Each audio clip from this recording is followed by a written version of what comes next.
मैं तो कुछ नहीं लेना चाहता, लेकिन जब लोगों के हित जुड़ते, कुछ लोगों के हित का नुकसान होता है तो वहाँ राजनीति जरूर आ जाती है। राजनीति का मतलब वोट नहीं है, राजनीति का मतलब होता है कि देश और प्रदेश की नीतियाँ किन लोगों के पक्ष में चलें। आखिर में प्रदेश और देश की सरकार का चरित्र क्या है? आज ये चरित्र हो गया है, ये सरकार नौकरियां देना नहीं चाहती, और जो नौकरियां देना भी चाहती है, जो वायदा कर रही है, वो ऐसी नौकरियां हैं कि पढ़े लिखे लड़कों को, जिनको अच्छा वेतन मिलना चाहिए, जो मिल रहा था, वो वेतन ऐसे आधार पर नौकरियां दी जाएं, उनका वेतन चौथाई पैसे में देना पड़े और उसका पैसा जो है कॉर्पोरेट की जेब में चला जाए।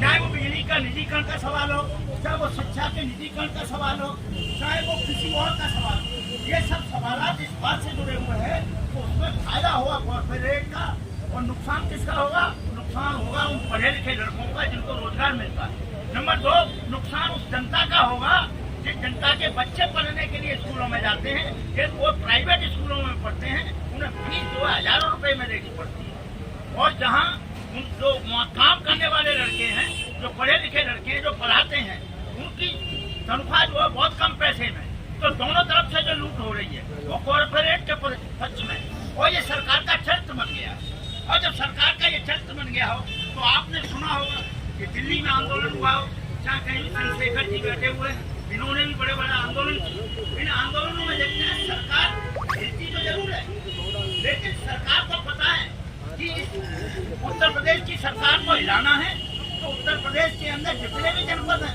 चाहे वो 72 जनपद हों, हर जिले से ये चिंगारी नहीं उठेगी। हर जिले की वो जनता जो इनसे पीड़ित है वो सब इनके खिलाफ खड़ी नहीं होगी। इनकी एक कमजोरी है, लोकतंत्र में एक कमजोरी है, जो बाबा साहब ने एक चीज जो हमको दी थी, एक व्यक्ति एक, यानी हर व्यक्ति को वोट एक होगा, चाहे कहीं भी हो, चाहे गरीब हो, चाहे अमीर हो, चाहे कहीं भी हो, किसी भी जाति से संबंधित हो, कोई इनकी एक कमजोरी न है।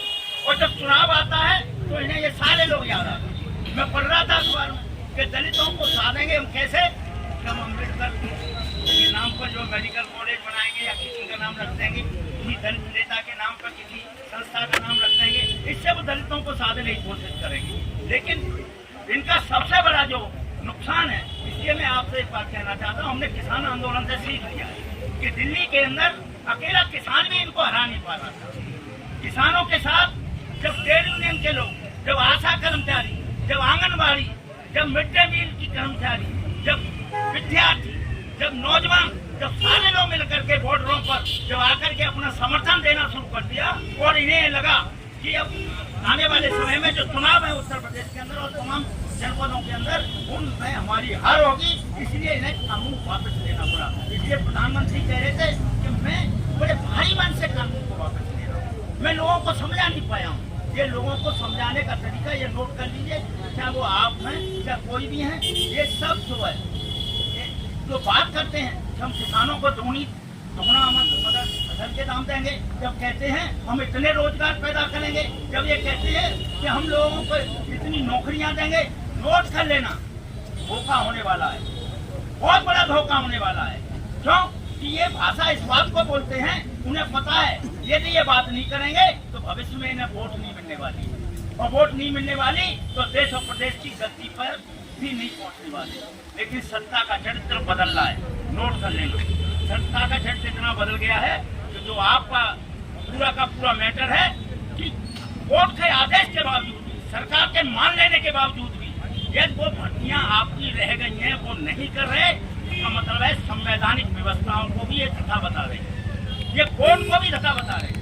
कोर्ट के जजों की आज हालत देख रही है, ये कोर्ट का जज इनके पक्ष में फैसला नहीं देगा, वो जज की भी कहीं हत्या न हो जाए, वो अपने घर पहुंच पाएगा नहीं पहुंच पाएगा, ये भय भी उनको पैदा हो गया।